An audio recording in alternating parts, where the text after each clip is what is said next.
Please start.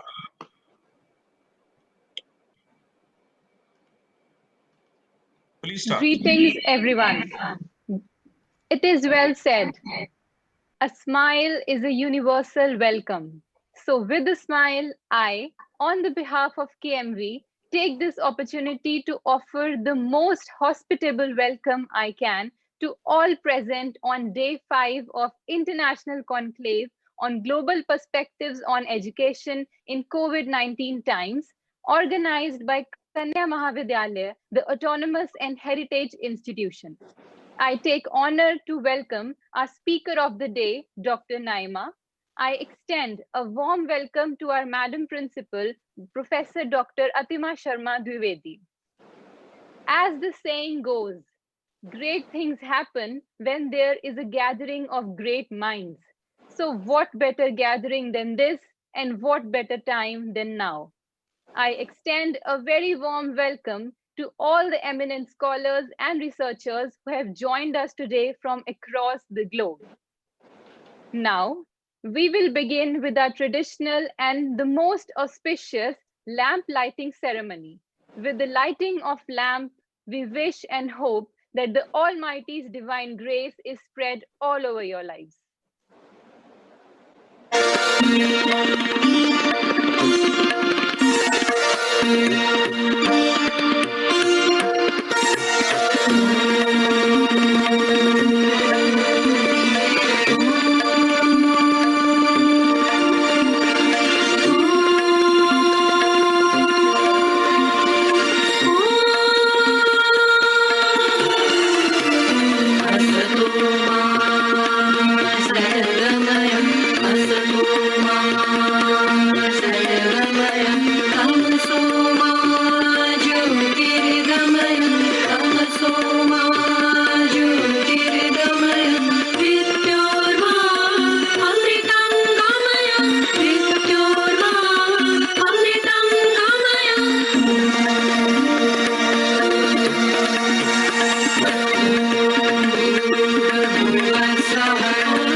Now, I take the honor to invite our ever-evolving and dearest Madam Principal, Professor Dr. Atima Sharma Dwivedi, who has taken this institution to unparalleled heights. As Napoleon says, a leader is a dealer in hope. Ma'am, your leadership and actions has inspired us to dream more, learn more, and do more. You are preparing us for the future, whatever it may hold. Ma'am, you change the world just by being yourself. Please share a few words with us. Thank you, Agrima. I must begin by saying that you are my inspiration and you are my hope. Thank you. Today is 5th day of this conclave. We have a very erudite scholar, a very deep scholar, as I have perceived during my online meetings and perception of her, Dr. Naima Khan. At the outset, on behalf of the whole fraternity of Kanya Mahavidyalaya, I extend a very warm welcome to you, Dr. Naima. We are very honored to have you amidst us. In the past days, your presence, your mere presence and short interventions was a very good way to connect you with us. And of course, your mere presence has revealed what a great scholar you are and how deeply involved you are with the academic work and your profession. And we were thinking that you missed the, attending the ESBB conference. It was our loss. But now in future, we look forward to have you with us in times to come. I'm sure that times will be better. During healthier times, safer times, you will travel and come to Kanya Mahavidyalaya. We look forward to that. Your connect with the students, your conversations with all the scholars who have spoken so far, I can feel that you are right into um, the depth of the subject which we are talking about right now. That is education during the COVID times, the challenges and the opportunities. Your talk, in fact, it just addresses bang on the issues that we have proposed in this conference. So while I thank you once again for being with us all through these days, and of course, in the coming days, we look forward to have you with us. I invite you to deliver your talk. And of course, the students, I must let you know that Dr. Naima was just telling us how impacted she feels with the inquiring community of Kanya Mahavidyalaya. She's deeply appreciative of all of you for your interest, for your connect, and of course your questions that you keep, putting to all the speakers. They are very erudite, international level scholars. So it's a great opportunity for all of you, dear students, and of course all the other people sitting here attending this conference, the faculty members, and even other speakers and scholars. I guess that we have Dr. John Batalino with us, though I cannot see him, but I learned that he's there. And then we have Dr. Vijay Thakur with us. Welcome to both of you as well to the 5th day of this conclave. We look forward to your talk, Dr. John, on the last day. And of course, that will be the concluding, but that will be the beginning of another era of new findings, of new perceptions, of new ways how we need to go ahead. And today's talk, of course, is going to be a great contribution to that cause. So welcome to you, Dr. Naima. And now I hope that she's going to start after this, not taking too long. I invite you to say to begin your dialogue. Thank you. Sorry, go on. Thank you so much, ma'am, for your positivity and your ever enlightening words. Now I would like to invite the speaker of the day, Dr. Naima Bihan. Dr. Naima is a course leader for MA in English language teaching, online and on-set at Leeds Beckett University, UK. She began her career in teaching English to Afghan refugees and then taught and coordinated ESOL and bilingual courses in Bradford, UK, and trained the teachers of English. She has written numerous literary materials for adult learners for the British Educational Communications and Technology Agency, and she holds accreditation for first language literacy training. Her research interests are materials, learner strategies, motivation for language learning, especially in low literate contexts. Ma'am, as Principal Ma'am mentioned, we have been witnessing you from the past few days, and we are very delighted by your enthusiastic will to participate every day.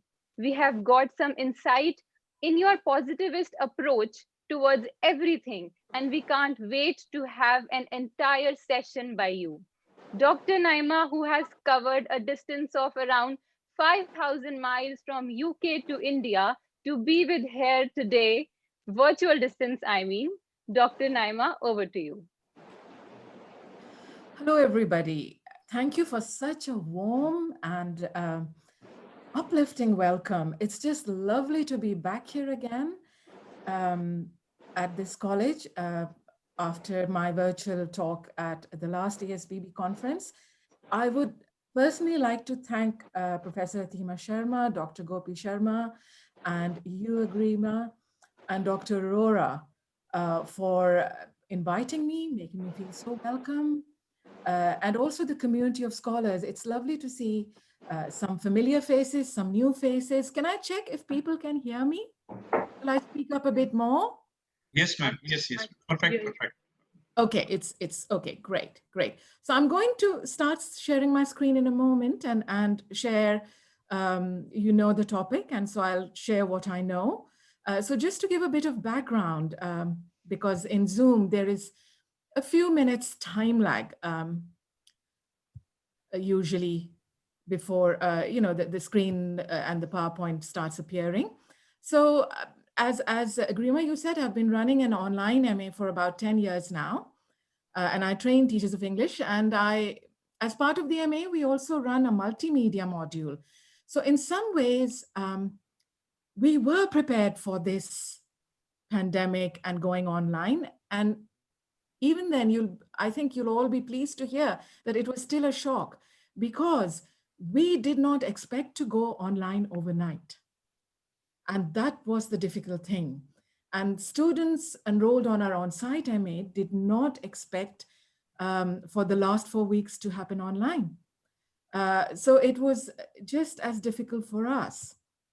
So today, I'll share some challenges and opportunities, and the whole sort of concept of creating presence in a pandemic when we are online, because we all know that that's what we miss, and that's what's been coming across over the last few days in the talks from everyone, that we miss the presence of our students. The students miss that rapport with the physical presence of their facilitators, their lecturers.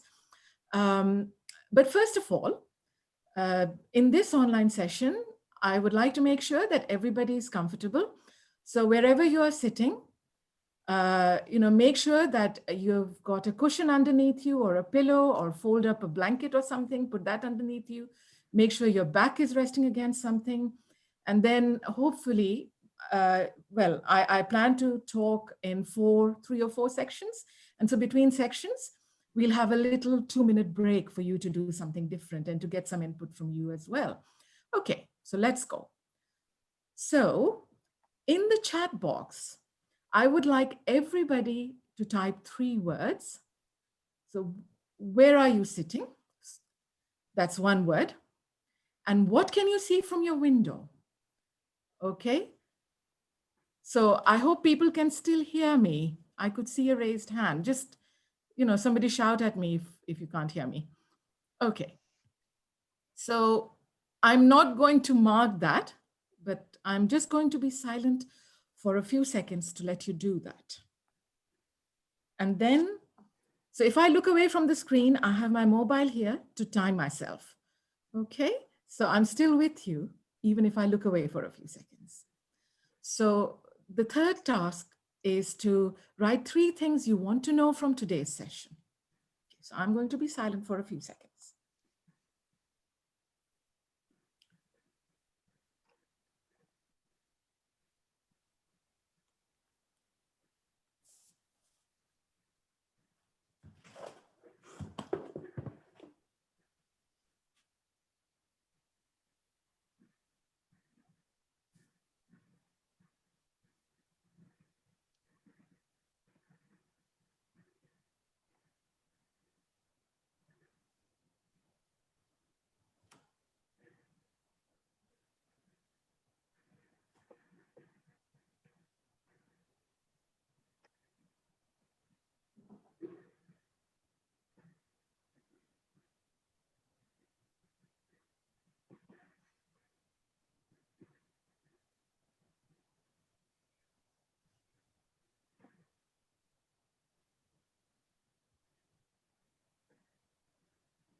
Okay, so we're going to come back to this.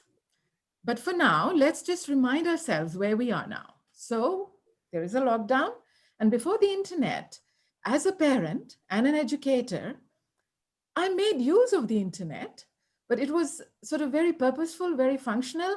And really, I thought it was a distraction, and it led to shallow thinking. I don't know if anyone has read Nicholas Carr's The Shallows. It's a few years old, but I think, a lot of people of my generation agree with that, or at least we are sort of on the same page as Nicholas Carr. However, now it's our lifeline. It's how we can connect, we communicate. It's a source of information and interaction. So we are hoping to go and see our daughter in Denmark next week, in Copenhagen. And so, of course, I made all the booking online, being the digital immigrant that I am. And then, we are constantly checking government updates because we may arrive in Copenhagen and not be allowed to set foot outside the airport. These are the times we live in. So the internet is very, very crucial, not just for education, but, for life. Okay, so that was just to remind us. So today, I hope to share with you how I see challenges in the virtual world in an educational context. Opportunities. Thank you for saying that I'm a positivist. Thank you very much. Yes, I always like to see opportunities and what the future holds. And the future is very exciting. The future is yours. All you students who are here in this virtual room today, it's yours. Okay, and the present. We are in the future in many ways. Anyway, we'll get to that. So, challenges. So another task for you. Okay, so I would like you, I'm not going to say this. I'll let you read that. Can everybody read that on the screen? Is it clear enough? Okay, I can see a few nods. Okay, so I'm going to be silent again for a minute or so while you do this.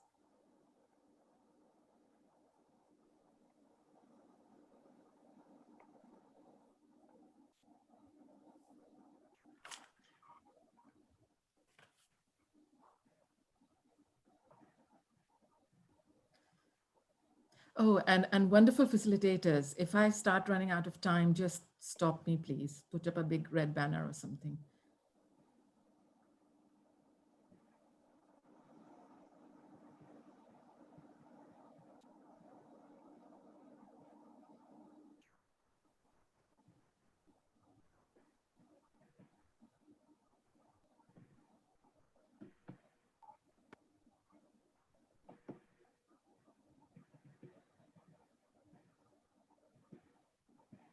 Okay, so did you notice what I did?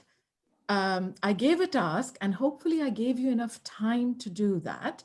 I should probably give longer time. If this was my sort of English for academic purposes session, I would have paused for longer and the students would have known how much time they would have had, so a minute or 2 minutes. And then of course, being a teacher, I rushed in to fill the silence and I must resist that. As teachers, we need to resist that. Hopefully you were curious and okay, so I must speak up. I can see a raised hand. Okay, so hopefully you were curious and you were reading what other people wrote. And in most online spaces, we can save the chat. So this could be like a bit of mini needs analysis or research project. Okay, so use your chat boxes, students and teachers. So coming back to challenges. So over the last few days, I've been hearing what we have all been hearing for the last few months. So lack of motivation, lack of engagement, maybe not due to lack of motivation, but sort of there are issues with engagement. And so where does the motivation to engage come from? From competition. So competition is not just a dirty word. Okay. So it's very normal to think, okay, so, how far have my class fellows got on with the assignment? What books do they have? What resources do they have? How many 1,000 words have they written? How many 100 words? But then to complement that, there is community as well. So our students, for instance, have set up their own WhatsApp groups and they help each other find things on the virtual learning environment, help each other understand assignment requirements, which can be a bit dangerous because, they could misunderstand and then the rest would misunderstand as well. So, but there is a big sense of community among students and our staff as well. And then retention. So during the session and across the course, this is a challenge, yes. So students may log on, but not stay on, turn off their video. And we're going to look at not overcoming the challenges, but embracing the challenges, hopefully in the next section, next 2 sections actually. And then somebody had mentioned, students come in with different abilities, different resources. So how do we make sure that there is no student left behind? This is a government policy here in the UK for schools and universities, no student left behind. So I won't have time to go into that in detail, but I hope to send on my PowerPoint. And there's somebody called Jeff Petty who has done some very good work on differentiation. So there's a link to his website that you'll be able to see. And then I don't know how many of you, can I sort of, if you've heard about digital natives and digital immigrants, okay, I can see a few nods. I can't use my gallery view at the moment because I'm looking at my slides, but it's good to see that some people have heard about it. There's been a further development on that in 2011, and I'm going to share that a few slides down. And that's, oh, actually, no, I'm sharing it now. So residents versus visitors. So White and Cornu talk about how people of my generation, well, I should say me, because my mother is 84 and she is mean on WhatsApp. My daughters and my mother are always on WhatsApp and sharing videos and so on. So I really shouldn't say my generation, but I myself would class myself as a visitor in the digital or virtual world. And then another challenge. So what I'm trying to say is through immigrants and natives, residents and visitors, that there may be a sort of a difference between students in the same cohort, but also students and educators. And it's something to be aware of and not something that can be fixed overnight. It's about recognizing our strengths, but also our gaps. And how do we compensate for that? So assessment, so cheating and plagiarism for online assessments and even for on-site assessments. So how can we address that? So again, a few slides on, I'm going to share that. Just wanted to recap on the challenges that we've been talking about. So motivation for me, as you'll have seen from my research interests as well, is something at the heart of everything really. And I wanted to share my understanding of motivation so that for the next 40 minutes or so, you know where I'm coming from, even if you may not agree. So motivation for me is very much a social practice. We are motivated by the people around us, but also by what's around us. So, you know, what we see on Instagram, Facebook. I don't know if I'm allowed to mention Facebook because it's known as the grandmother's social space. I believe that, you know, young people don't go on Facebook, and my daughters don't actually. But I hope you'll forgive me if I mention Facebook. So there's a lot of social stuff going on out there. So I promised to share with you residents and visitors. So what do White and Cornu say this? So residents, so that's all of you out there, you have an online identity and relationships, you are there on Instagram, even Instagram may be out of date, and you communicate through, you know, online environments, maybe blogs, comment on blogs, and internet is very much part of your life. Visitors like me, as I just said, I use the internet for booking a trip to Copenhagen and for communicating with my mother. So I sort of live in the middle. Some of my family is in the Middle East and some are on the other side in America and Canada. I live in the UK. So I'm not attached to my mobile. I'm not aware of messages coming in. I just set aside a time to deal with online stuff, as I say. So I don't really have an online identity, not a consistent one anyway, or a clear one. So let's recap the challenges again. Technical difficulties. It could be, especially for school children, you know, parents will have to sit with them in their online classes if there is only one device in the house. And, you know, that device may not have the blocks that the children should have in place when accessing their online materials. And I'm not talking about adult material. There may be some, you know, some news items which are, you know, violent and may frighten the children. The teacher cannot be there.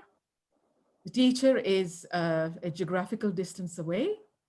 And then there can be potential for misunderstanding instructions, not just with bilingual and multilingual students. You know, younger people use a different language. And IT skills need to be learned. So for instance, my PhD students, my master's students are not visitors. They're residents, they're digital natives. But two of our assessment tasks are to do a presentation. And I found that about each year, and you know, we are in 2020 now, about 2/3 of the group have never done a presentation. This includes the people on our Delta route, and the people on the Delta route are experienced English language teachers. So that was quite an eye-opener for me. Okay, so we've talked about challenges, time for a little input from you.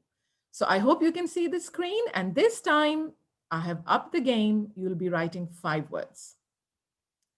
So how do you overcome challenges? I've given you a few examples. So I'm going to try and stay silent this time while you do that.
Okay, so if this was my session with my students, I'd have asked, do you need more time? But I can see that there is more than 100 of you, so I'm not going to ask that. But hopefully this has made you think. So I'm going to share how we have tried to embrace the challenges. We've not always succeeded, I'll be honest with you. So before the course, we had to go online overnight, yes. But now for courses starting in September, and actually we did do some of this even before we went online. So we planned, so students as partners. So first of all, we need to decide whether it's going to be a blended or a fully online course. So the lockdown is easing up a bit, and our university is going for blended courses for courses like nursing or other courses like sports where students have to be there. But language courses are going to be fully online. Which platform? So if your institution already has a platform, that will be decided. We use Blackboard, not ideal, but we use it because it will take assessments as well. We have to think of assessment too, not just delivery. And then it's very important that we thought at course level. So we needed to make sure that the screens looked consistent across at least one course. So if my MA has 8 modules, I needed to make sure that the landing page, the colors, the menu on the left of the screen or wherever it was consistent in its look. And the navigation was consistent. The amount of content was consistent for each week, as much as possible. We sneaked in some extra reading and tasks every once in a while. And then, especially for my EAP courses, I make students our partners. So I get hold of them before they start the course, and I ask them, which topics are they interested in? Okay, so I hope everybody can still hear me. Okay, great. So yes, again, we need to keep checking. So we don't have much choice over skills and functions because we have to get them up to BT. It's a UKVA rule to access university courses. They have to be up to B2, but they can choose topics. So, we try and give them as much agency as we can. And then we do ask them to bring in text. So by text, I don't just mean written text, but videos, audio text, pictures, what is of interest to them. And I do vet them. Yes, I do have a censorship system. Okay. So there is a rota as to which, and they choose which topic are they going to bring in text for, and they make those available to me beforehand. Gives me time to prepare as well. And if in case there are any teachers out there thinking, oh my God, we'll have to rewrite all the materials. Actually, no. Global course books have common topics. So once the students, give their topics, I just leaf through the global course books I have and, pick the materials from there. So it's not such a big task. And then very important, we make course and session overviews available to students, yes, in module handbooks, but also on one screen on their VLE. And I'm going to share an example with you a few slides down. And you will hear me talk about consistency several times in the next 30 minutes or so. This is so important. We want the students to learn the content, to engage with the content, not the platform. That should be just, they should be able to just deal with that. And we make our assessment tasks and criteria and examples. I know that not all educators agree with providing examples, but we do. Not models, but examples, okay? So here is, I don't know, because I took a screenshot, the writing probably is not very clear, but this is a screenshot of what I'm doing in 1 week. I did in 1 week with my EAP session. So I'm just going to be silent for a minute and hopefully you can see that. I'll let you see that.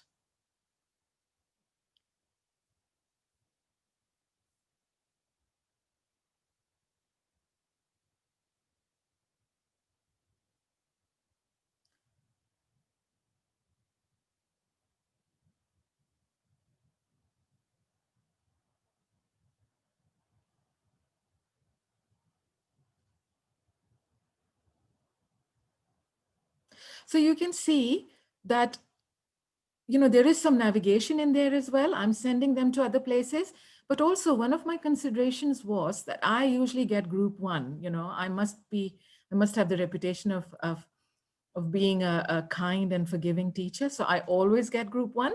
They are lovely, but I have to be careful about, how many words I put in here and the language I use. So if it seems a bit sparse, it's because I don't want them to miss the main message. Okay. And there's a reminder in there. So what do we do during the session? So I guess you all know about Kahoot. So going back to that competition and community I had mentioned earlier, there are other better quizzes now, but we also have to think about what students can access. We can have a really fancy quiz, but if students can't access it on their devices, and I think one thing we need to remember is that despite our best wishes and hopes, many of our students will be accessing the online synchronous and asynchronous materials and sessions on their mobiles. So, we need to keep that in mind. And then WhatsApp groups to create community and let the students create the WhatsApp groups. Let them take over, trust them.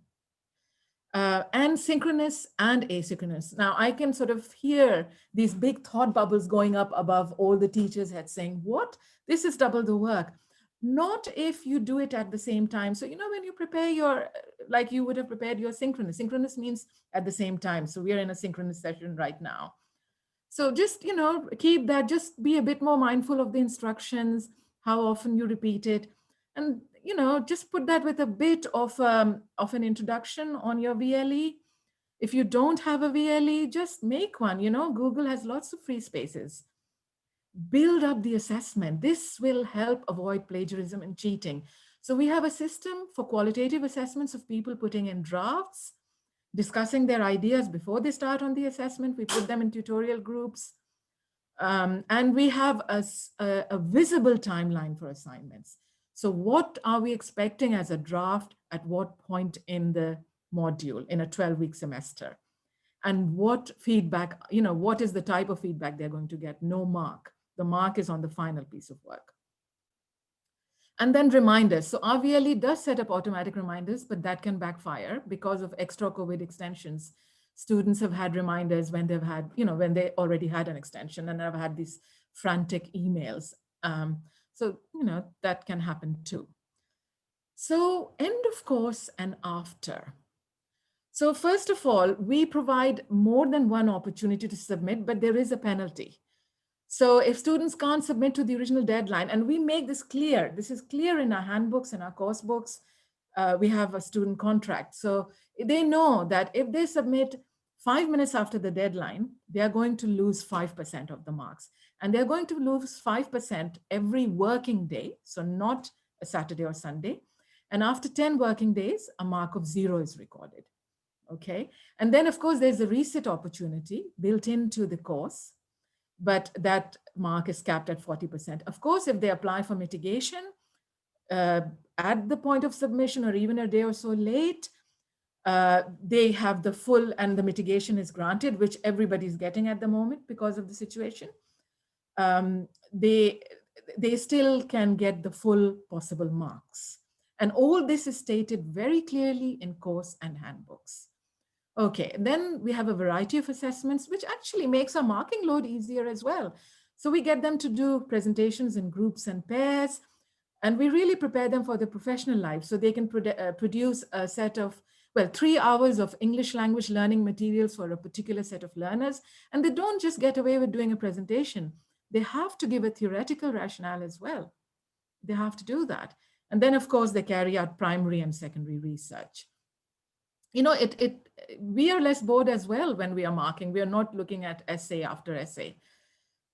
We actually have a very good booklet on assessment types, and I must remember to put the link for that in my PowerPoint before I send it off to Professor Sharma or the facilitators. Okay, so here comes your chance again. So opportunities. This section is a bit longer. So here is your task. I'm going to go silent. And this time I have not asked you to specify your role, but you may if you wish to.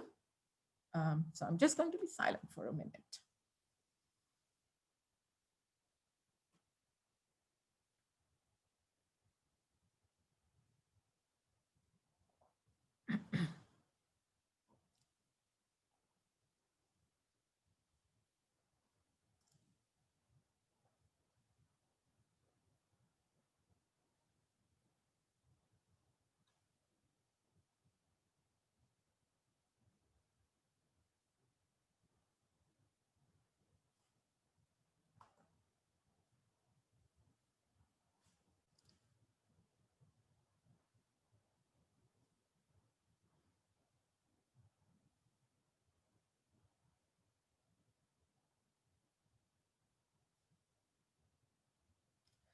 Jaspinder, you've raised your hand. If you can't hear anything, it's because I'm quiet.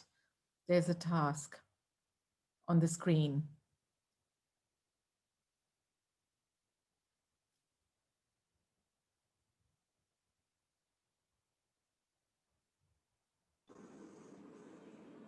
Actually, some students just touch the to point where they can they raise their hand. Otherwise, they don't mean to ask any question or raise. Probably Okay. They will type questions in the chat.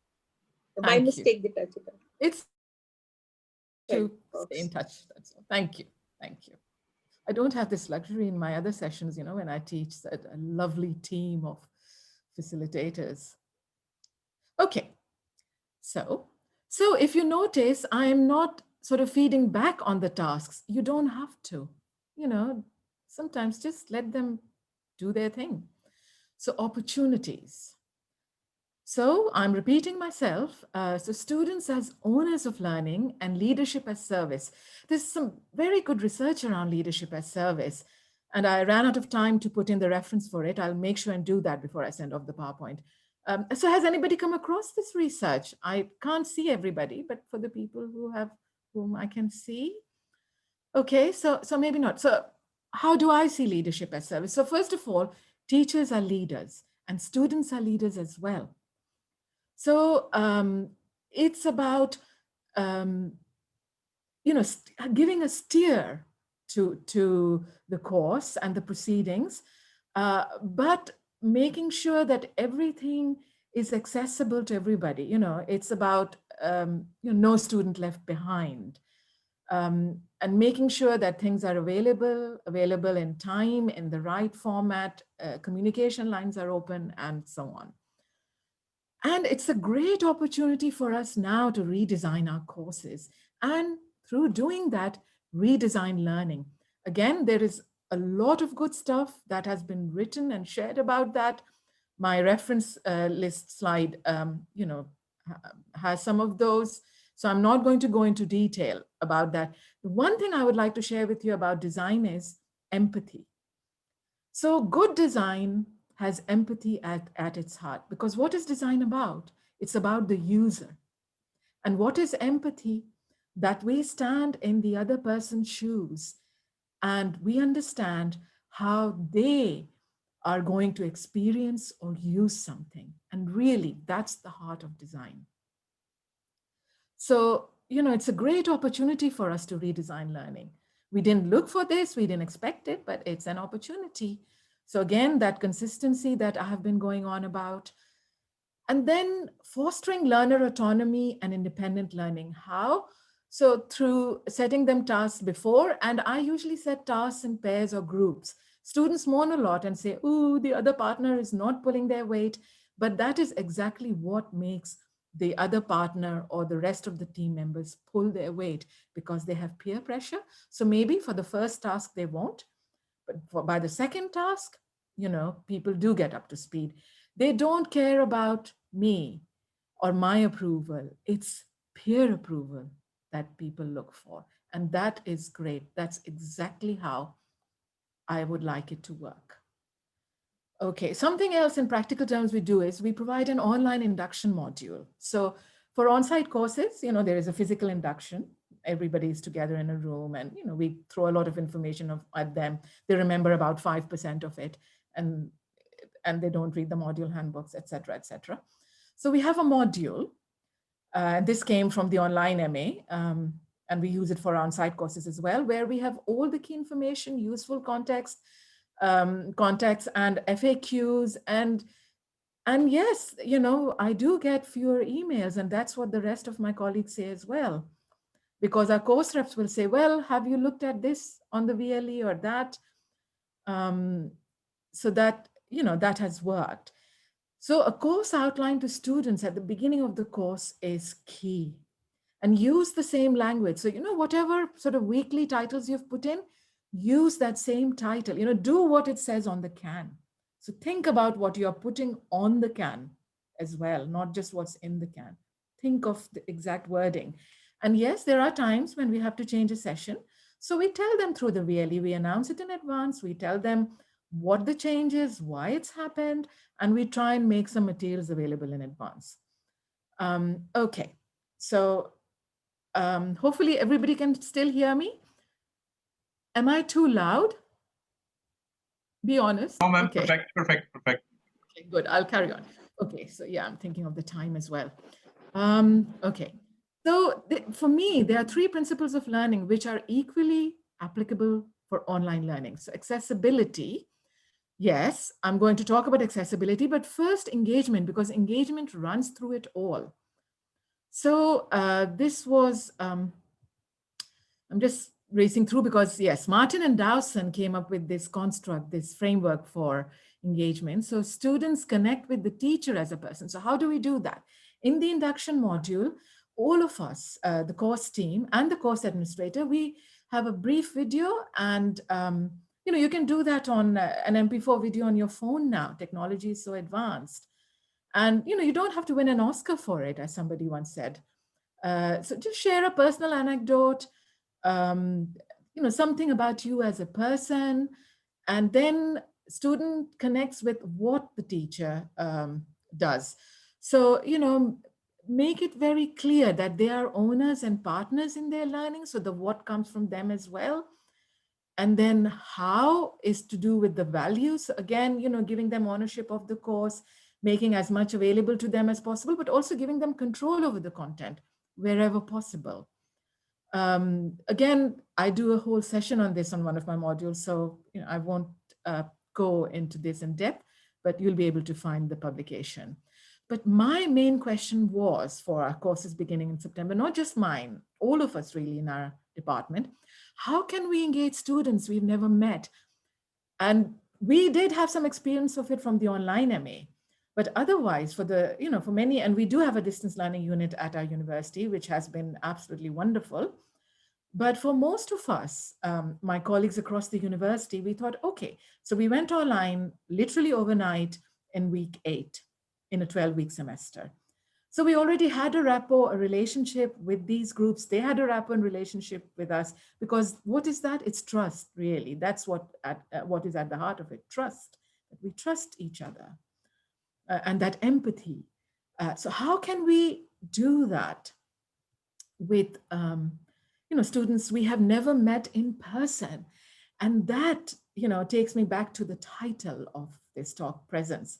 So hopefully, you have had a glimpse of how we at our university establish presence before, during, and after. There's been a lot of research on it recently. You'll find papers. So, I'm not going to take up your time with that. You can find what suits you about presence, on educational platforms. But presence, yes. So let me give you an example. I'm on the board of a professional body called LESLA. It's the research organization for professionals who work with low educated literacy and second language learners. Okay, so we are the first board, and the first board was, we began to set it up 2 years ago. They are based in, I don't know, John, you might have heard about it. So they started off in Canada, but the board was formalized. Well, we began formalizing the board 2 years ago. So most of the board is in America, the founding board, and I and the incoming president are in the UK. So the incoming president had met the rest of the board at conferences, but I have never met them in 2 years. And yet we forgot that. We have monthly meetings and we are on email with each other. And we have totally forgotten that we have never met each other. We are so close. And so somehow that has happened even before the lockdown. So it is possible, is what I'm trying to say. So I think I must race on. I keep looking at the time. My facilitators are being very nice and polite. So again, this is not new. There was open and distance education. So ODE means open and distance education. And there have been at least 3 generations of the modes of delivery. So initially, printed materials would have been posted off to students, and then later on CDs and cassette tapes. But the trouble was that there wasn't really so much of a social process. What the internet does is it gives us that affordance of a social process. I mean, what is happening now? We are all in the same room, and I'm really flattered because I sense that most of us are listening to each other, and I'm trying to create opportunities to listen to you through the chat box. The internet does give us this affordance. And then, of course, there is the flipped classroom, which has been criticized, but it is another affordance. So just very quickly, I won't go into detail about it again. The important thing to remember about the flipped classroom is not to rush into it.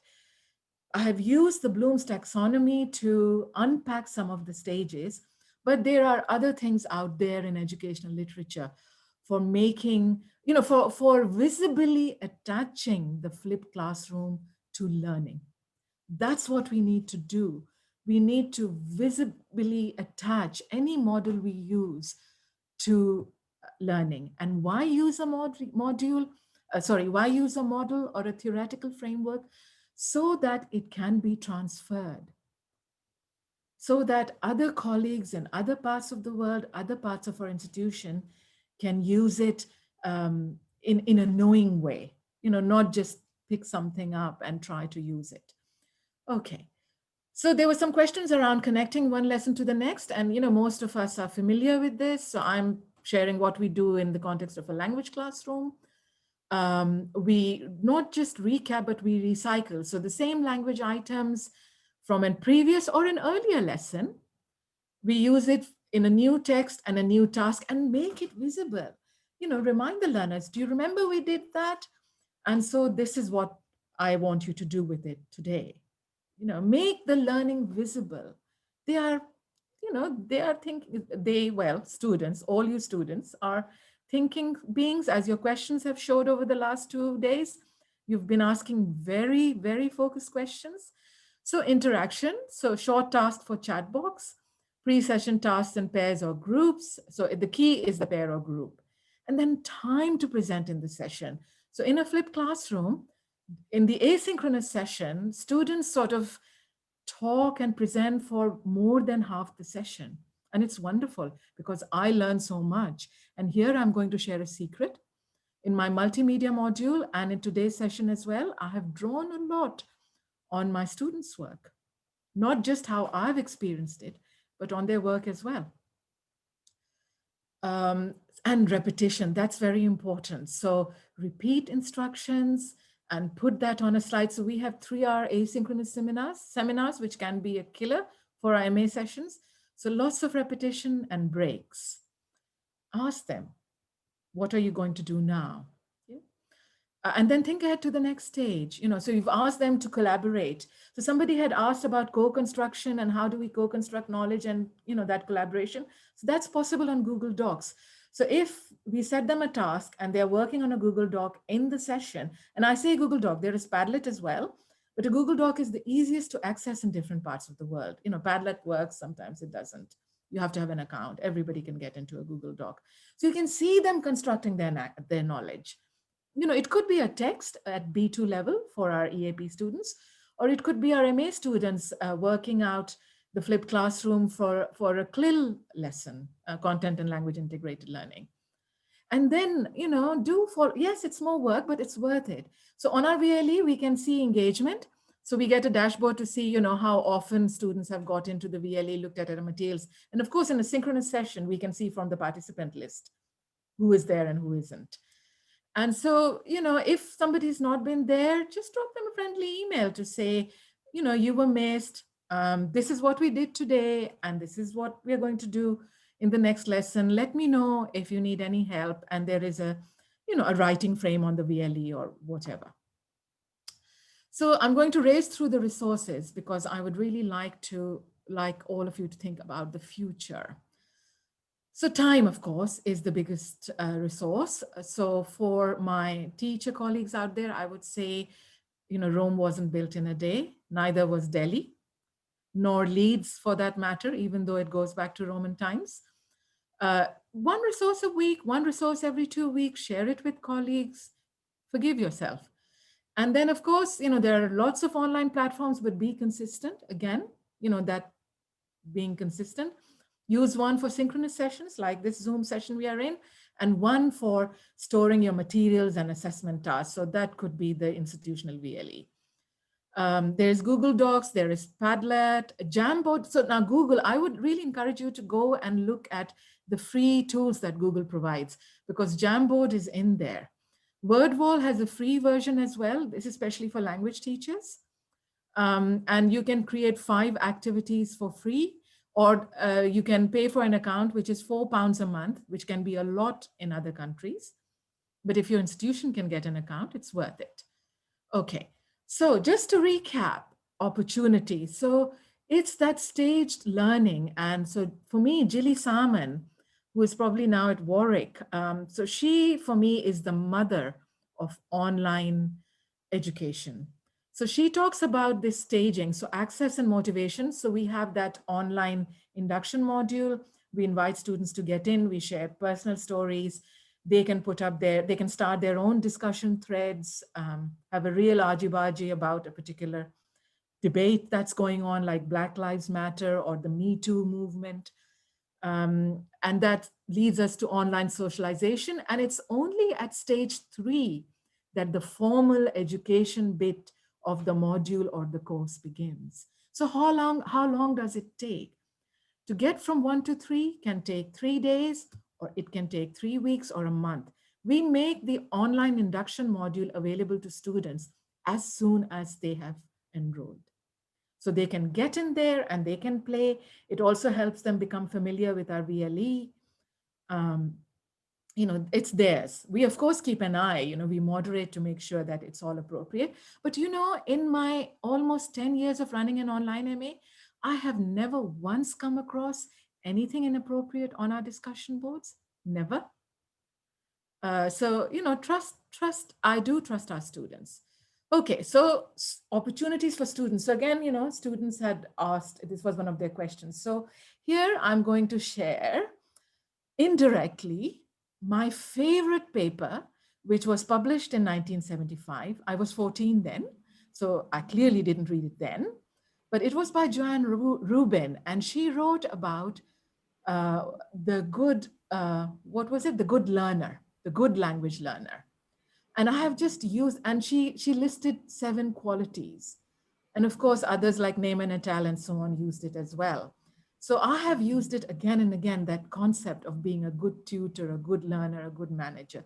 So what could be the behaviors of a good online learner? Accesses materials before the start of the course, is persistent, don't give up, ask for help. Manages their time. Set yourself reminders, students. Have a plan, have mini goals. Ask for extensions in times if your institution allows extensions. Leave your phone on a different floor. I do that when I'm writing a paper. I'm just as bad as everybody else. Set yourself little rewards, little time for breaks. So I will, buy a bar of chocolate and I will promise myself 2 squares when I've written 200 words. And I'm not allowed 1 square when I've written 100 words. No, it has to be 200 words. Okay. And then receive the communications. All the course material that is being sent to you, read every word. If you're not sure about it, ask. Don't skip. Okay. And then communicate through the channels that have been set by institutions. So we tell our students that we can only communicate with them through their student emails and use appropriate language. So, start with a salutation. But then, of course, students in India are wonderful. They are never anything but completely polite. So maybe I don't need this bullet point. And you are motivated and independent, which means managing your time, being persistent, and you set yourself a time limit for internet search. It's very easy to, get lost on the internet. Set yourself time, 5 minutes, and then, you're going to get back on task. And follows an etiquette. So Joanne Rubin, thank you very much. So the future. So, before today's session, it was lovely to meet Professor Arora and Sharma and, all physicists and computing experts. And I thought, oh my God, I'm going to mention the edge of chaos. It made me really worried. So the edge of chaos is a theory, and please stop me if I'm going off on the wrong track. So I first read about it, not in 1962, I was a year old then, but the original book by Kuhn, The Structures of Scientific Revolutions. And there he mentioned the edge of chaos. And very briefly, it's a very hopeful theory. And it tells us that when things are spinning out of control, new understanding and new knowledge and new solutions come from that. So I am so excited. I know we are all in this lockdown and, we are trying our best, but I feel that we are at the brink of a new age. We are in the Anthropocene and there are just these new unknown worlds and experiences waiting for us, which could be virtual reality and augmented reality. The technology is much cheaper now. It is already in use in many vocational courses. So, I'm sure it's going to come in more and more. And then, that thing about future selves. So again, this is another one of my favorite papers. Sorry, I'm just looking at the time because I just get too enthusiastic. So this is a paper by Marcus and Nuris, published in the 70s. And again, I didn't read it in the 70s. I only read it about 10 years ago. And then they wrote about possible selves and how keeping an eye on our future possible selves motivates us. In our personal lives, as a parent, as a partner, as a friend, but also in our professional lives as a student, because students, you are in your professional lives. The future is now. It's now. And then, of course, at a practical level, state and charities working together. So now I'm going to be quiet for a couple of minutes, and I'm going to ask you to remember at the beginning of the session, I'd asked you to write down 3 things that you wanted to know from today's session. So can you please go back to those 3 things? You don't have to answer me. You may want to share with somebody if you're in a WhatsApp group, but did you get maybe one of those or 0.5? So a couple of minutes of silence.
Okay, so hopefully you've had a bit of a chance to reflect. And my main message, I hope, has been that, as educators, not to be afraid of silence.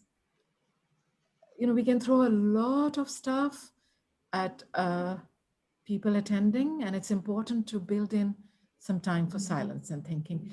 So I'm open to questions and comments. I didn't want to take up the full hour because it can be a long time. I'm not used to going on for a full hour without stopping for longer interaction, but and people working in groups, but I knew I wouldn't be able to feedback because it's lovely to have a large audience. But yeah, any questions or comments are welcome. And thank you once again, my hosts. It's just lovely to be back.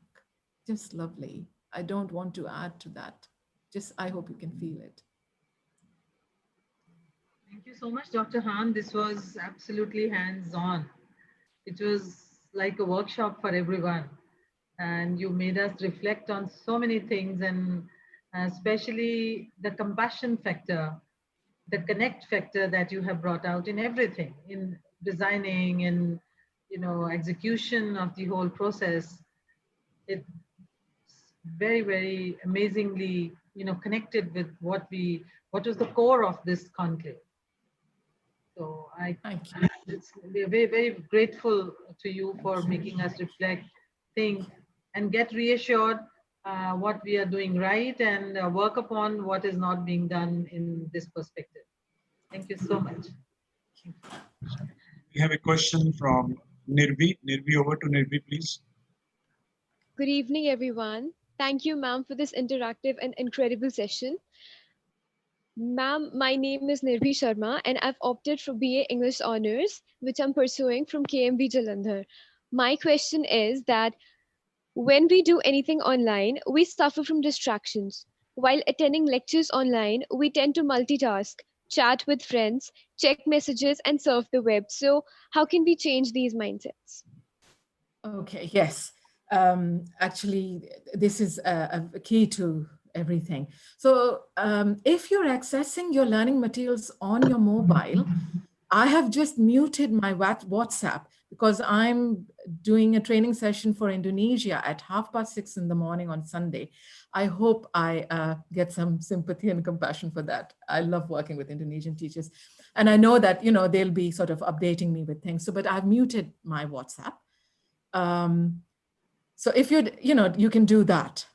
And then again, these mini sort of tasks I'd set in the chat box. So again, the first time this happens, it'll be tempting to check your emails or, go surf. But then what I didn't do today was I usually ask people to then comment on what one other person has put in the chat box. And on some of the platforms that I use, I can see the chat. Today, I'm too scared to come out of my sort of screen sharing mode. The screen that I'm looking at. So that is a tip. And, with practice, it gets better. And our students have been wonderful. So they will monitor each other. And, and if you monitor each other, and tutors can build in check questions, not in a threatening way.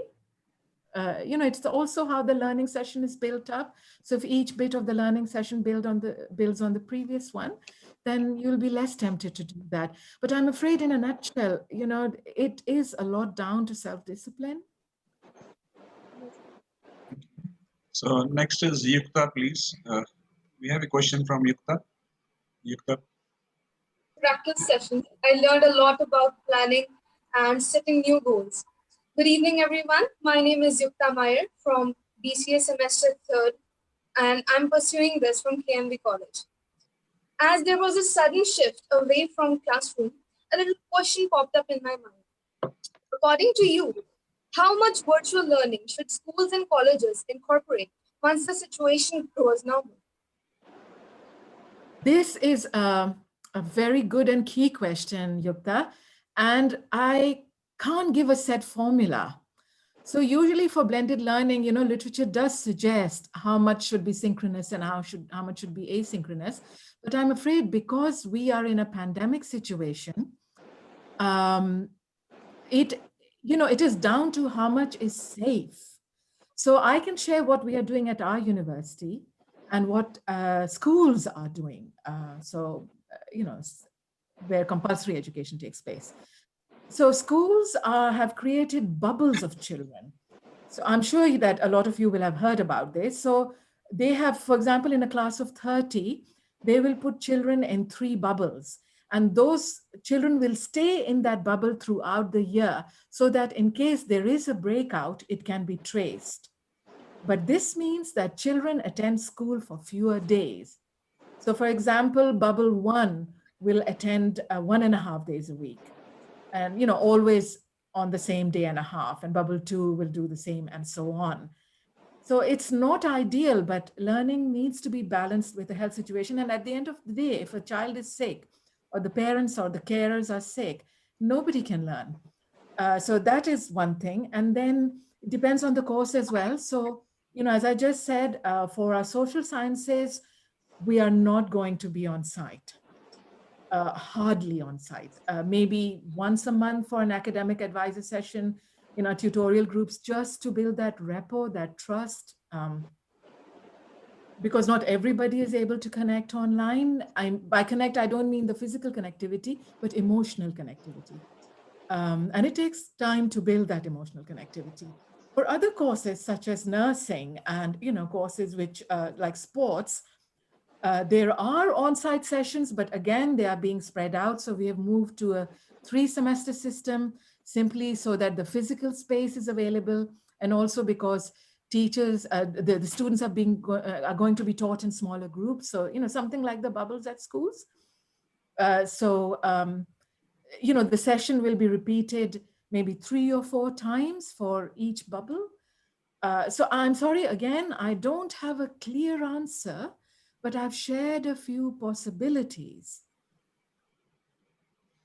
Ma'am, we have a Haramanpreet. Haramanpreet, you have a question, please ask.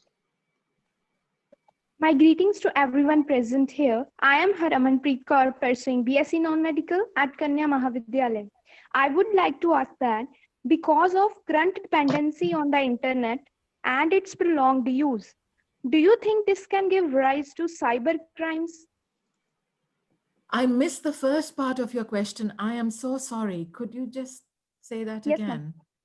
Because of current dependency on the internet and its prolonged use, do you think this can give rise to cyber crimes?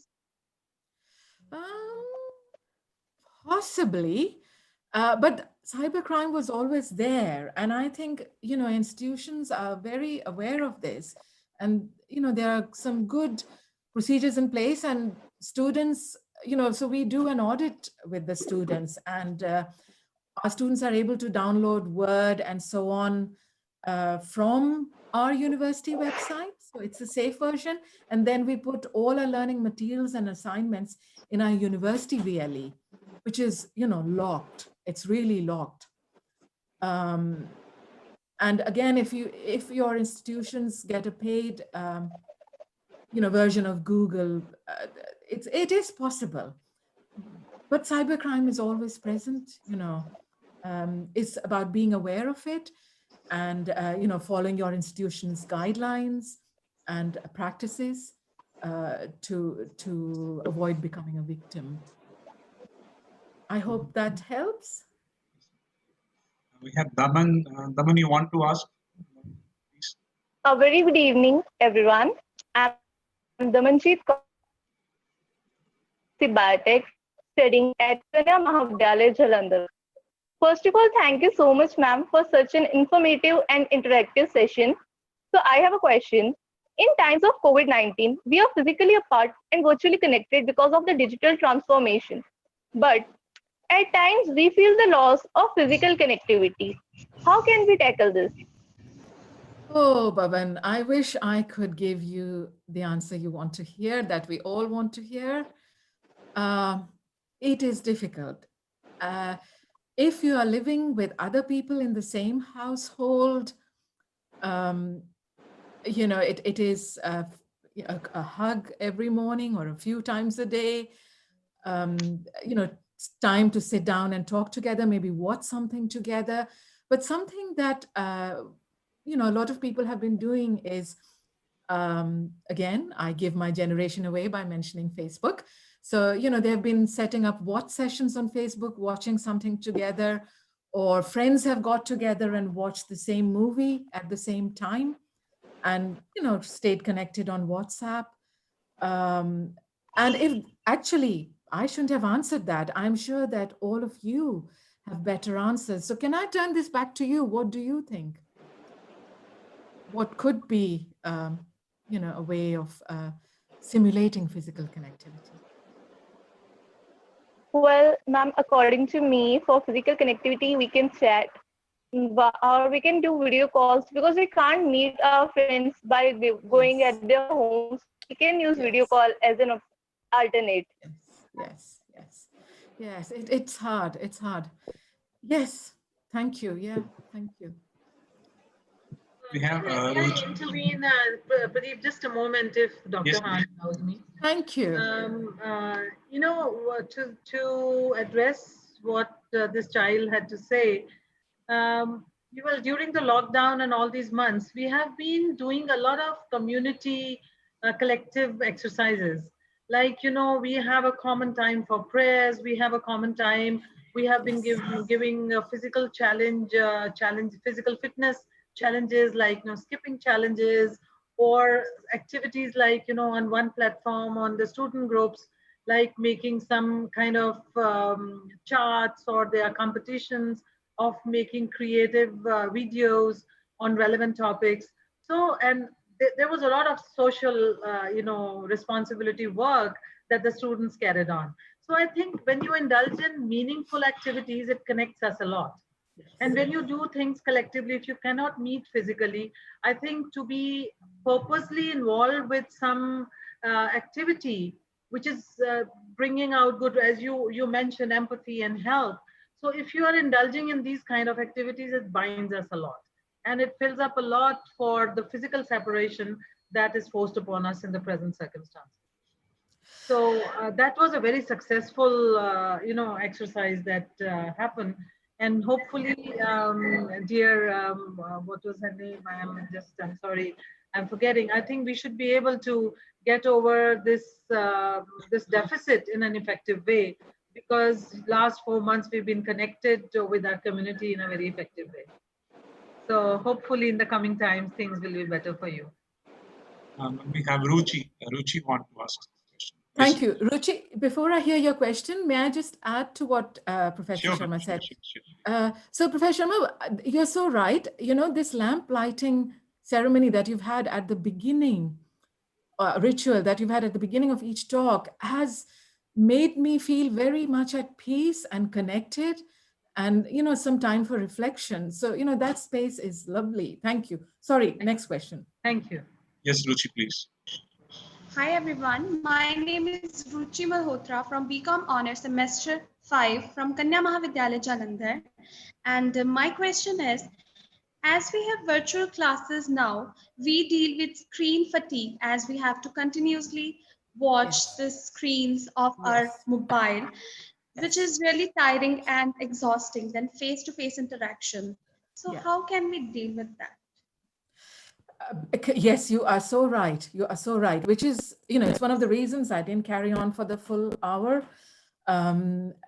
So, again, make sure you're sitting comfortably, and hopefully, I'm sure that, your timetables have breaks in between. Keep some water by you.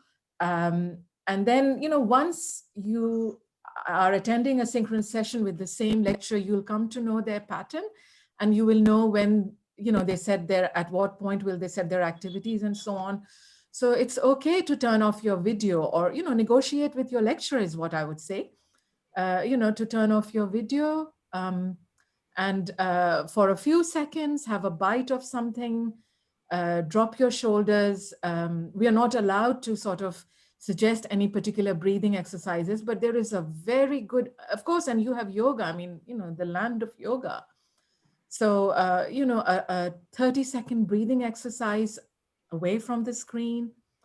I'm in the same position as you, so I make sure that I don't eat in front of the screen. I, move away and sit in my living room in front of the window, because of course in the UK we have to make the most of the light in the summer as well. But there are some very good tips, and what I'll do is when I send on my PowerPoint, I'll add a link to that. What are your tips? Can I ask you, do you have any tips to offer? I think we should have a sufficient amount of breaks in between all the lectures. And as I'm talking, I have to switch off the fan and it's really hot here. So yes.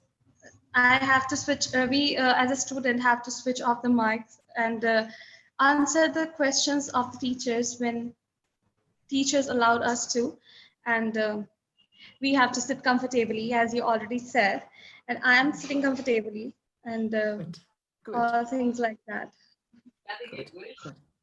Good. We have Dr. Maria and Dr. John from Boston University. We also welcome maybe Dr. John. Over to Dr. John and Dr. Maria, please. Hello, thank you so much. I really appreciate the way you've adapted the online techniques to include the principles of education. I think that's quite helpful. So thank you. Inspiring talk. I appreciate your ability to pivot in these unprecedented times.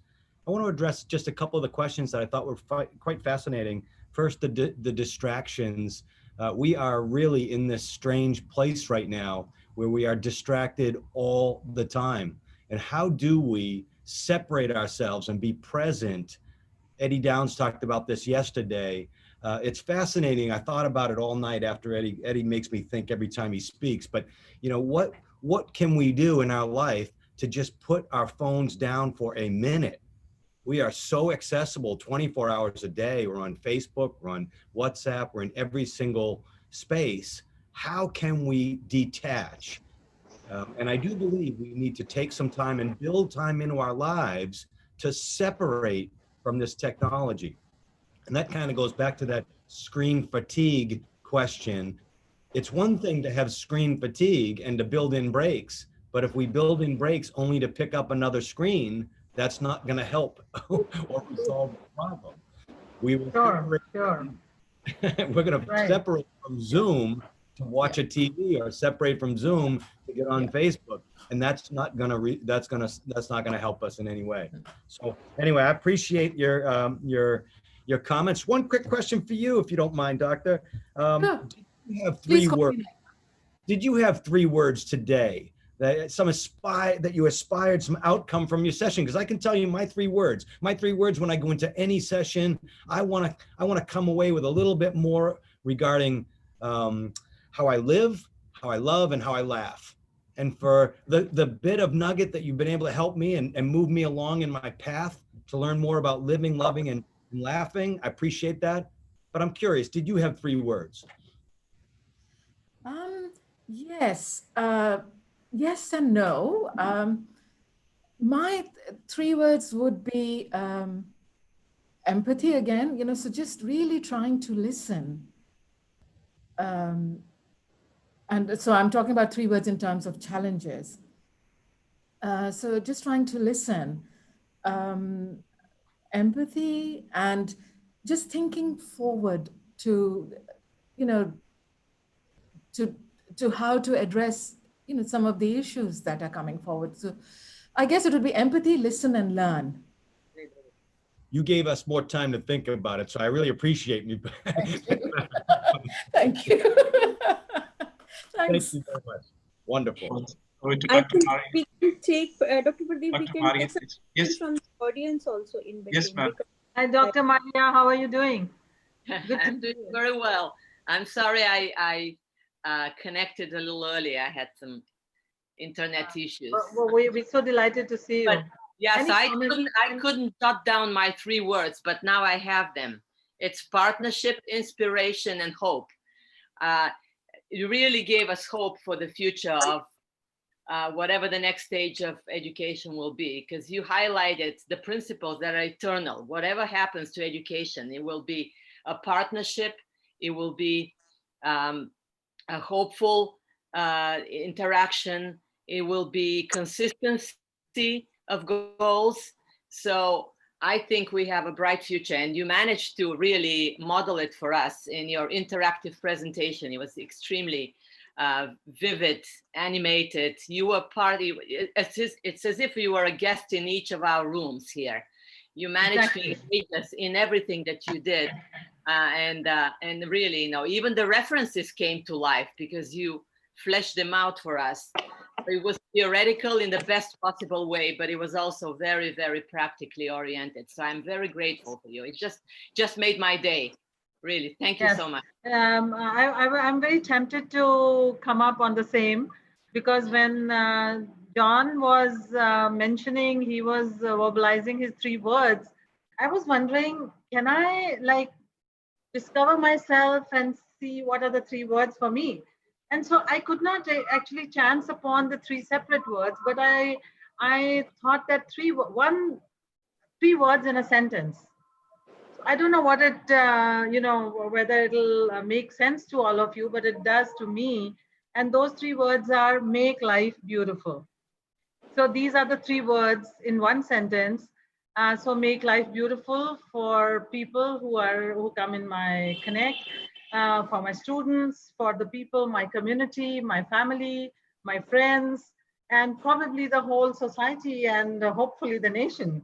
So those are the 3 words that inspire me to make life beautiful for everyone.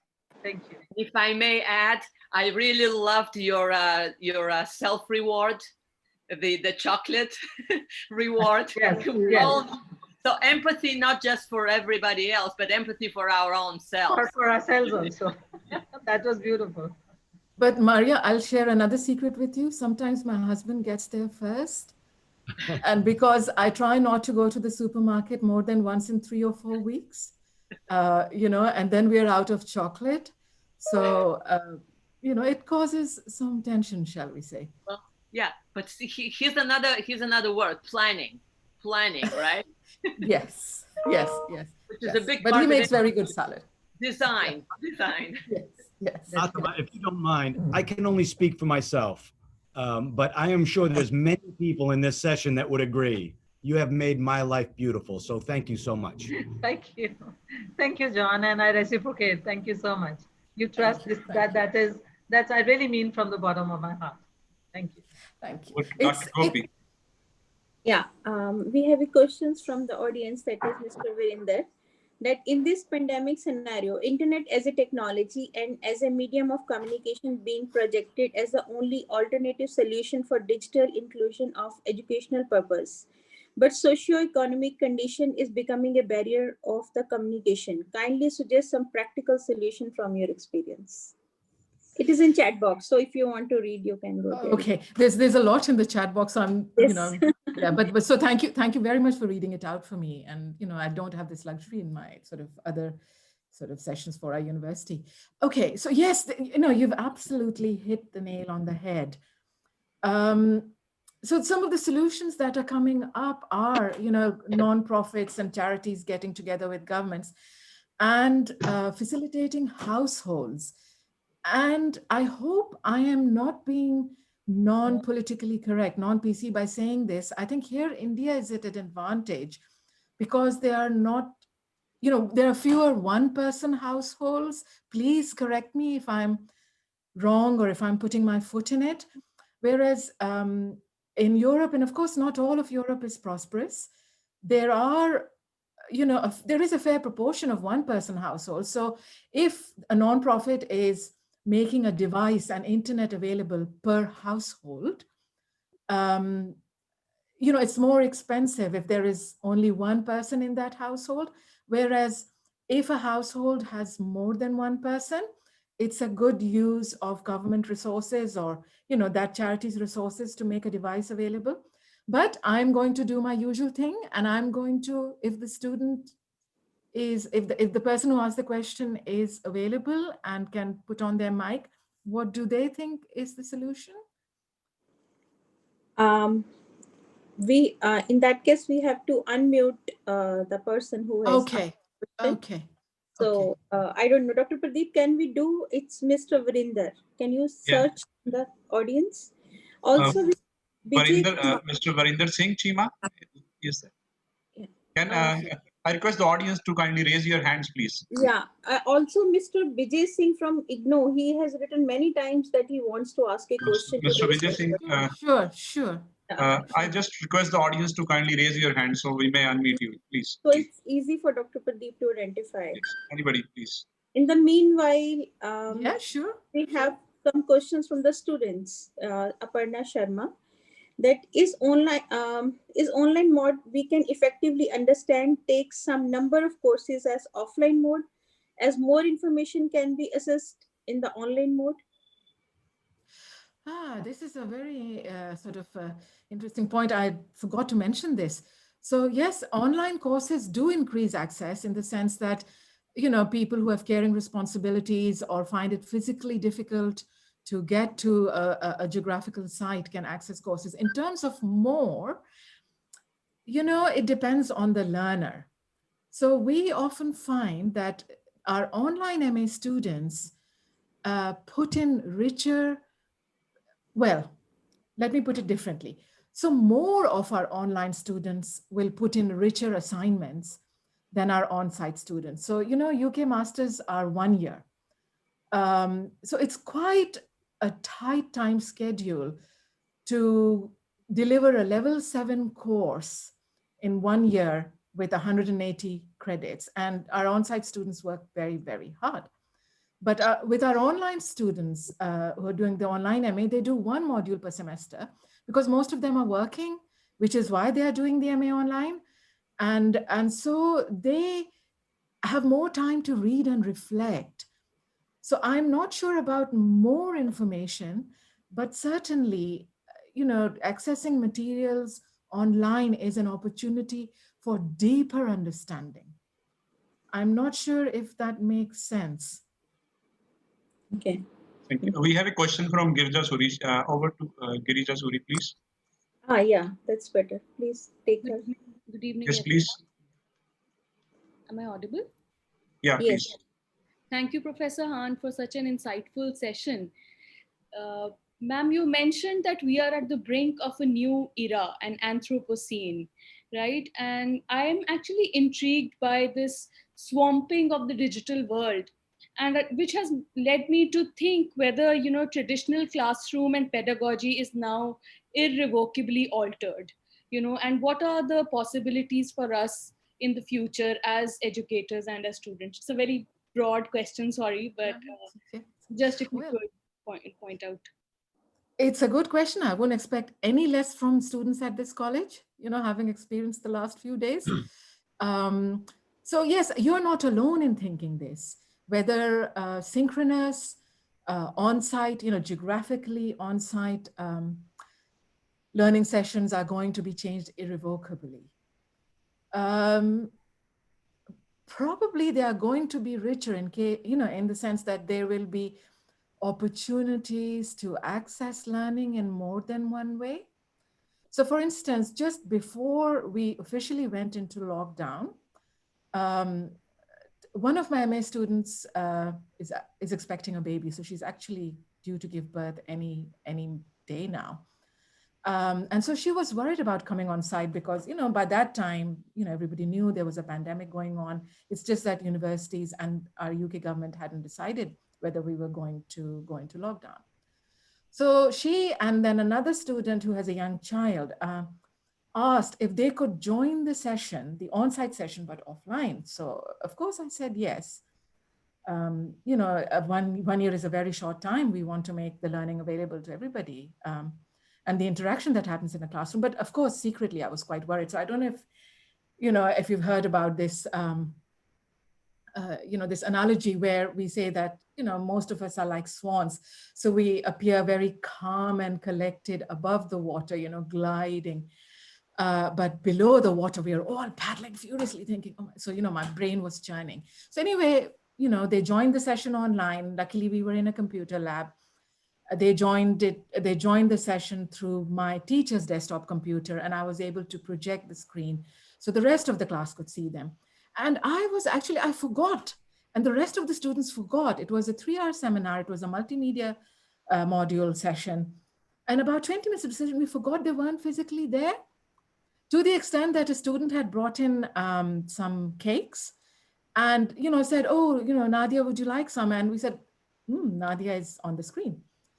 So it is a possibility, but what I would really like everyone to take away from your question is that I think we need to give choice. So, at the moment we don't have any choice for health reasons.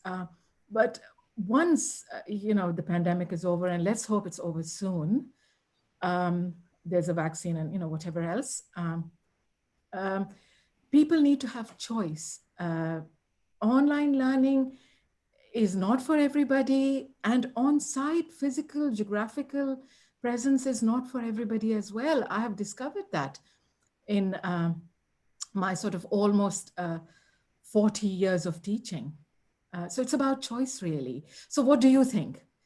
Sorry, I'm just doing my best to make the most of this time and hear from you guys as well.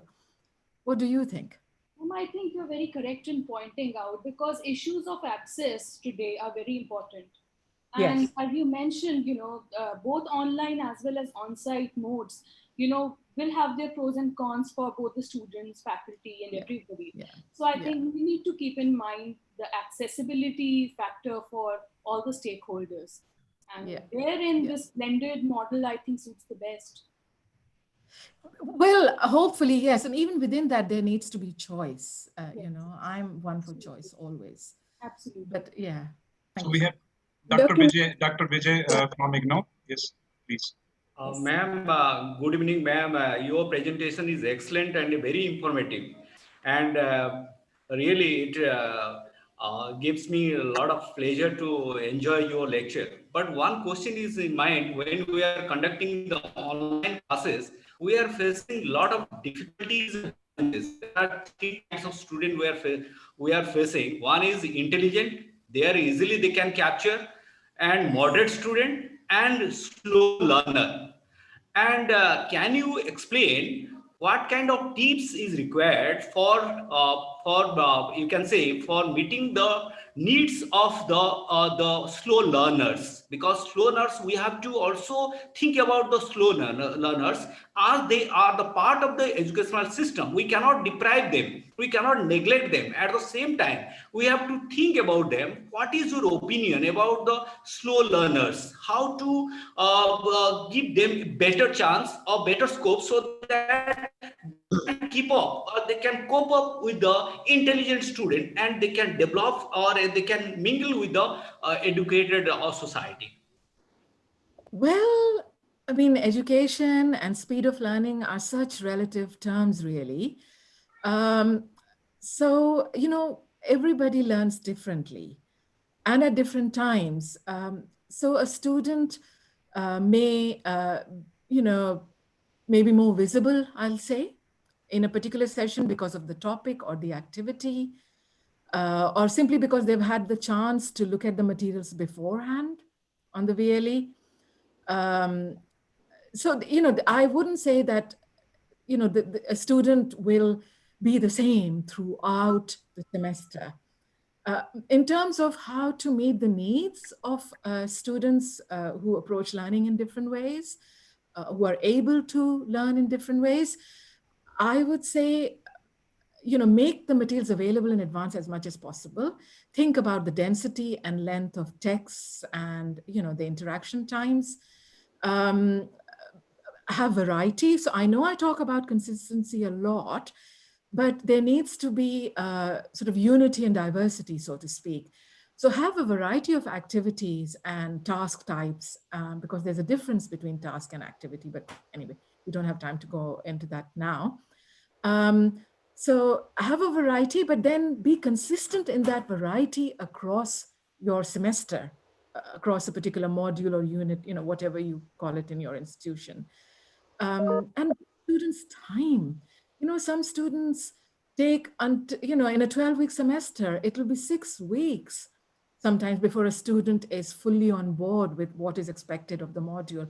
And again, between you and me, you know, with a new module, sometimes it takes me 6 weeks before I'm on board with the module I'm teaching. So, you know, it's about time, consistency, and variety within that consistency. And Jeff Petty actually makes very good suggestions about different assessments as well. Sorry, I interrupted someone. I'm so sorry. No. Thank you, Dr. Naima. And there are not many questions from many students, so we can go on. But yes, I of course. we have some time limitations also. So I'm just taking one last question from a student who simply wants to ask you that how to convert a environment at home as in a classroom. Yes. I think. Yes. I know. My daughter misses the library actually. So yes, so it's about, you know, setting that time and you know, negotiating with, if you're living with other family members, you know, siblings, and if there's only one device, so negotiating the time, setting up a timetable. And so I used to teach peripatetically when I started my career as an English language teacher. So which meant I taught in different centers, church buildings, you know, community centers. So my environment was in my briefcase.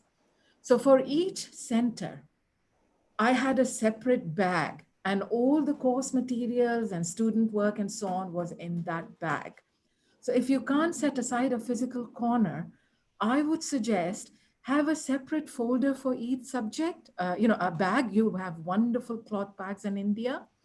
So, you know, have a different bag for each one and keep everything to do with that, and make the time to make a folder for your subject. So keep things in chronological order or topic order, whichever way you can find them more easily. And, you know, and that negotiation, and don't be afraid to go back and renegotiate. If your siblings or a parent or a grandparent is not listening, and again, I'm going to share my third secret here. I've had to negotiate really hard with my husband. So he's a professor, and, you know, he doesn't teach as much. I'm way down the food chain. I'm a senior lecturer. I teach more, and to be honest, I like to teach more. So, you know, he will sometimes just breezily come in and say, oh, you know, what are we having for lunch? Or, you know, he will want to talk about some movie that we would want to watch on Netflix in the evening. And I have to, you know, I've had to really, the first 4 weeks were really tough. And I had to say to him, you know, I'm at home, but I'm at work.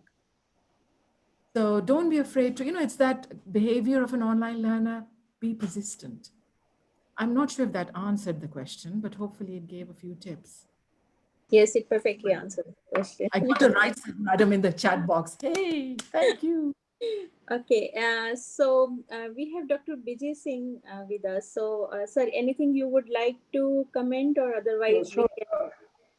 I was trying for quite some time now. First of all, thank you, Dr. Naima. It was very comprehensive. And I personally got more than what I expected. Very comprehensive and very useful information, very knowledge rich. I would like to add, before asking a question, to the person from IGNO. He was asking a question about slow learners. I will share the same experience what we did in our university, Dhofar University in Salalah, Oman. We have a learning support center, and you know, the top students, very good students, we interview them, and we also pay them some amount remuneration, and for all the subjects, and every student is given 3 hours per day. And we had almost 60 plus students who were helping from 8 to 8, from 8 in the morning till 8 in the night, to anybody on Moodle. And we were using BBB, Big Blue Button. So on that platform, people were contacting and they were helping the students with special needs, at-risk students whose average is low, who are likely to fail, and they took their advantage. And we have some students with disabilities, with special needs. Then we had 30 volunteers from social science department. And for each student with special need, there were 5 volunteers. The student with special need and those 5 volunteers, they had their numbers. They converted, material for them on Braille, and they were on constant touch. Anytime, if they wanted, they contacted and they got the help. So this is how we try to help the slow learners and learners with special need. And the second thing, my takeaway, 3 words from your session is, I need to be more friendly, more tolerant, and more accommodative with students. And I had I've worked with you before. I don't know anybody else who is more tolerant and accommodating. I have loved working with you, and I find it so comforting to see familiar faces. Sorry, I didn't mean to interrupt you. You see, you have been accommodating. You've let me interrupt you. No, with students, we need to be more accommodative in this special situation. And you were talking about opportunities. Now there is a lot of opportunities for the institutions as well. Now we can design new online courses, and the whole world is open for that. I'll give you one example. Yes. I read in the news, IIT Chennai, they have designed, there is no age limit, anybody can enroll from any part of the world, and it is a job-oriented program, and the program is, it's a bachelor's program, BSc, and even the diploma program on programming and data science. And it is available to anyone. Same thing could be done by institutions, some specialized courses, and the whole world is the market. Yeah. Is there a time for a question, small question? It's up to the moderators if they.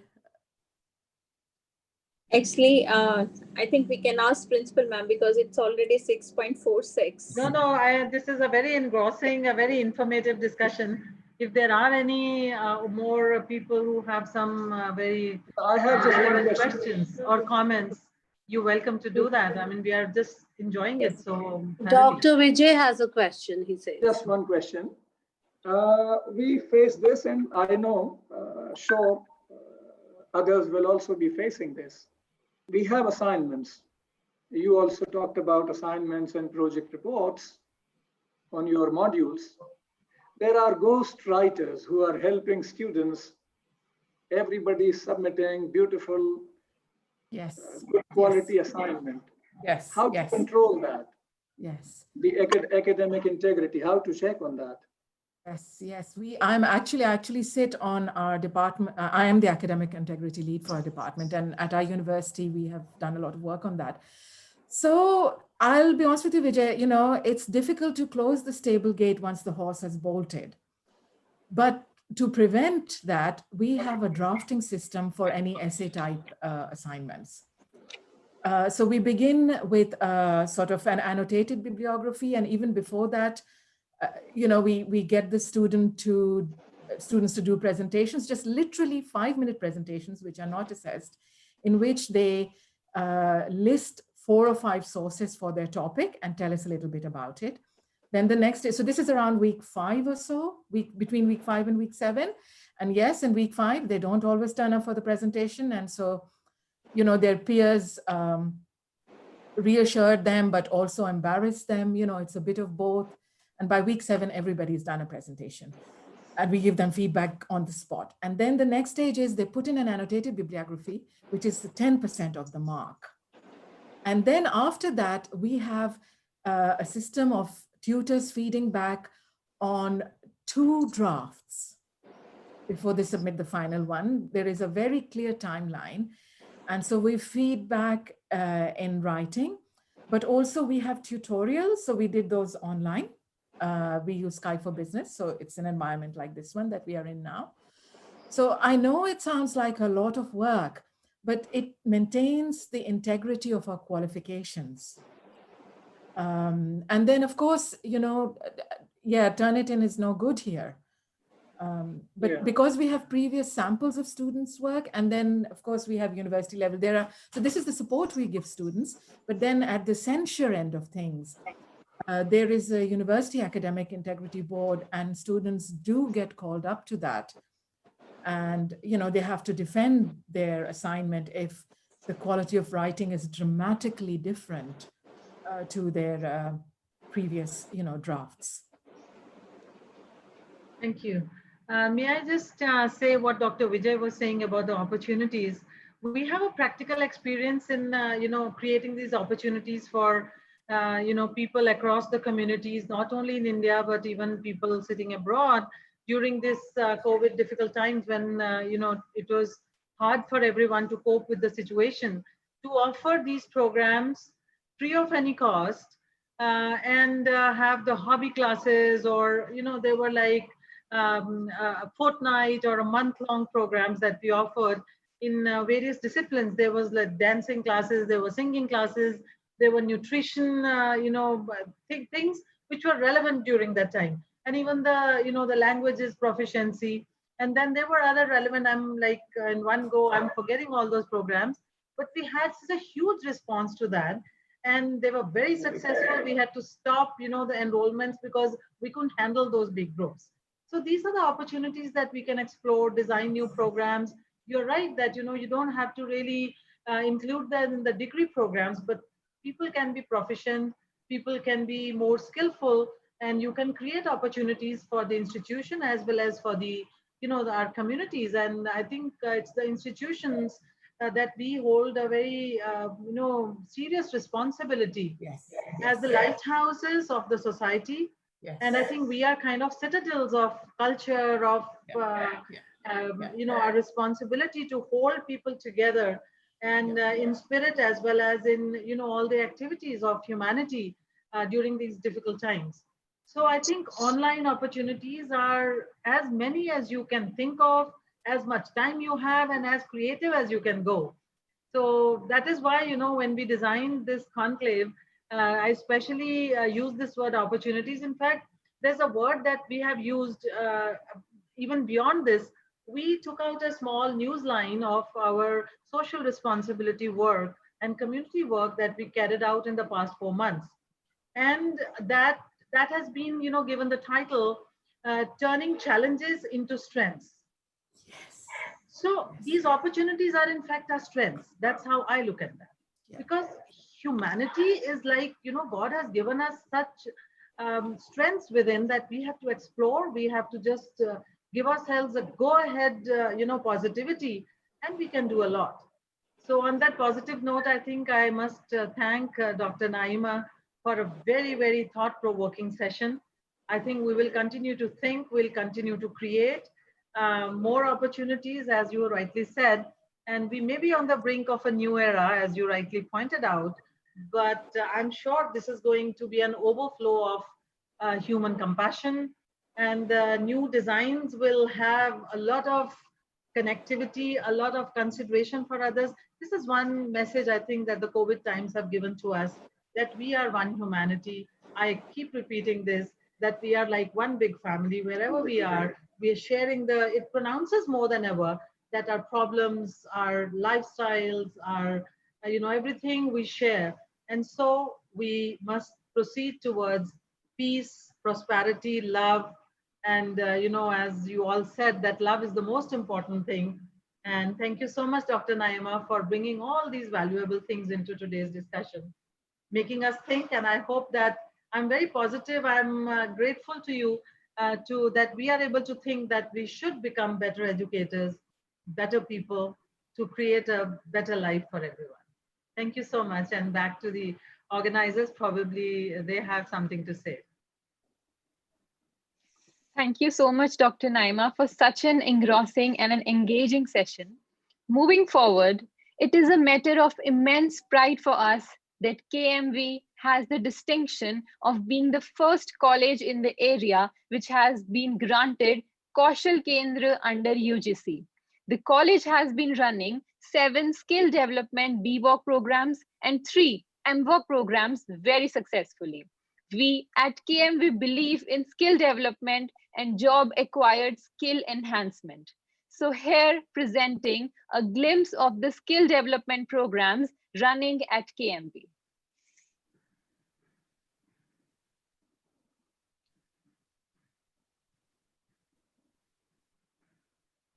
Education enlightens you and skill empowers you. DDU Kaushal Kendra at Kanya Mahavidyalaya Jalandhar imparts not only technical and value-based education but also the employability skills to make students future ready. Here we offer Bachelor and Master of Vocation, skill development programs in animation, retail management, textile design and apparel technology, Bachelor of Vocation programs in nutrition, exercise and health, management and secretarial practices, photography and journalism, and beauty and wellness. The students joining BVOC courses can opt for exit level after 6 months, 1 year, 2 years or 3 years and earn certificate, diploma, advanced diploma or degree respectively. Likewise, students joining MVOC courses can exit after 1 year or 2 years and walk away with PG diploma or master's degree respectively. The institution offers state-of-the-art infrastructure, dedicated 2D and 3D animation labs, Sukriti the retail lab, handlooms, stitching, printing and draping labs for textiles, food lab, gym and diet clinic, management and secretarial practices lab, dedicated audio and video studios, Sublime the art studio labs with latest beauty equipments. The online learning management system of the institution enriches the student learning experience. Our institution has Memorandum of Understanding signed with the sector skill councils and leading industries. These tie-ups provide a common platform for student and faculty engagement with the experts through various events like Industry Academia Meet and Celebrating the Skilled Youth. The course curriculum is designed in concurrence with the industry experts, strongly emphasizes on practical component, industry training and project work.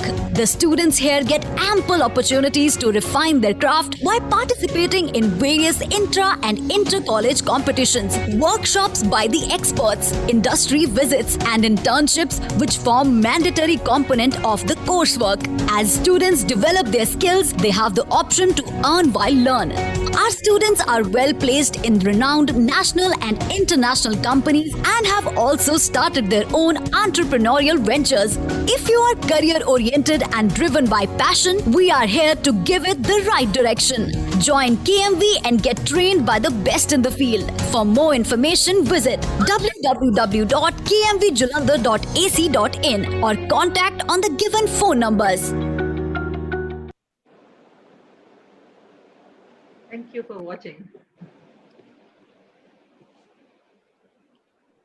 This program is nothing less than a lifetime experience. It is difficult in a few short moments to explain the true measure of our accomplishment, but I will begin by thanking our exceptional speaker of the day, Dr. Naima, for sharing her valuable insight with us. Also, I extend my heartfelt gratitude to Dr. Maria, Dr. John, and Dr. Vijay, and to all the scholars who have joined us today. I extend my thanks to Madam Principal for her benign presence and for giving us the opportunity to be part of this learning forum. I also thank the entire KMV faculty and our dear students for joining us today. Thank you, and we all will meet tomorrow at the same time for the day 6 of International Conclave.